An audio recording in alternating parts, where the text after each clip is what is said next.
ಒಂದು ಕಡೆ ಪರಿಷತ್ fight, Congress ರಣತಂತ್ರಕ್ಕೆ JDS ಕೂಡ ಪ್ರತಿತಂತ್ರವನ್ನ ಹೂಡುತ್ತಿದೆ. ರೆಸಾರ್ಟ್ ರಾಜಕೀಯಕ್ಕೆ ಮುಂದಾದ ಜೆಡಿಎಸ್ ನಾಯಕರು. ಪರಿಷತ್ ಫೈಟ್ ವಿಚಾರ ಕಾಂಗ್ರೆಸ್ ಮಾತ್ರವಲ್ಲ, ರೆಸಾರ್ಟ್ನಲ್ಲಿ ಮೀಟಿಂಗ್ ಮಾಡ್ತಾ ಇರೋದು. ಇತ್ತ ಜೆಡಿಎಸ್ ನಾಯಕರು ಕೂಡ ರೆಸಾರ್ಟ್ ಪಾಲಿಟಿಕ್ಸ್ ಮಾಡ್ತಾ ಇದ್ದಾರೆ. ದೇವನಹಳ್ಳಿ ರೆಸಾರ್ಟ್ಗೆ ಶಿಫ್ಟ್ ಆದ್ರ ಜೆಡಿಎಸ್ ಎಂಎಲ್ಎಗಳು ಅನ್ನುವ ಮಾಹಿತಿ. ಜೆಡಿಎಸ್ ಶಾಸಕರನ್ನ ರೆಸಾರ್ಟ್ನಲ್ಲಿ ಇಡೋದಕ್ಕೆ ಎಚ್ಡಿಕೆ ಪ್ಲಾನು. ಜೆಡಿಎಸ್ ನಾಯಕರಿಗೆ ಕಾಡುತ್ತಿದೆ ಅಡ್ಡ ಮತದಾನದ ಭೀತಿ. ಇರೋದು 17 ಶಾಸಕರು. ತಮ್ಮ ಶಾಸಕರಿಗೆ ಬೇಲಿ ಹಾಕಿದ ಎಚ್ಡಿ ಕುಮಾರಸ್ವಾಮಿ. ಇನ್ನು ಬಿಜೆಪಿಯ ಶಾಸಕರು 60+ ಇದ್ದಾರೆ, ಅರ್ಥಾತ್ 65ಕ್ಕೂ ಹೆಚ್ಚು. ಮೈತ್ರಿ 3ನೇ ಅಭ್ಯರ್ಥಿ ಗೋವಿಂದರಾಜು ಗೆಲುವಿಗೆ ರಣತಂತ್ರ.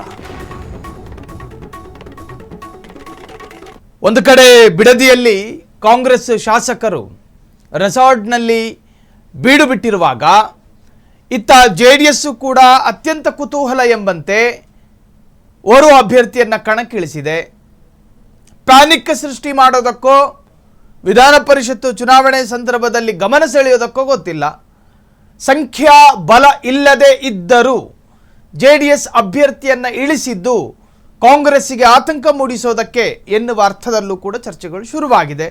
ಇನ್ನು ಹಂಗೆ ಕಣಕ್ಕಿಳಿಸಿದ ನಂತರವೂ ಕುಮಾರಸ್ವಾಮಿ ನಿರ್ಲಕ್ಷ್ಯ ಮಾಡ್ತಿಲ್ಲ. ಬದಲಾಗಿ ದೇವನಹಳ್ಳಿಯ ರೆಸಾರ್ಟ್ಗೆ ತಮ್ಮ ಶಾಸಕರನ್ನ ಬರ ಹೇಳಿದ್ದಾರೆ.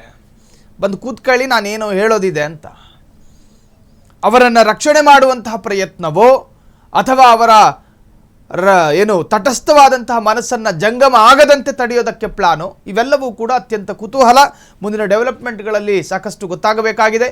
ಒಟ್ಟಾರೆ ಕಾಂಗ್ರೆಸ್ಸಿನಂತೆ ಜೆಡಿಎಸ್ ಕೂಡ ರೆಸಾರ್ಟ್ ರಾಜಕಾರಣ ಮಾಡೋದಕ್ಕೆ ಮುಂದಾಗಿರುವಂತಹದ್ದು.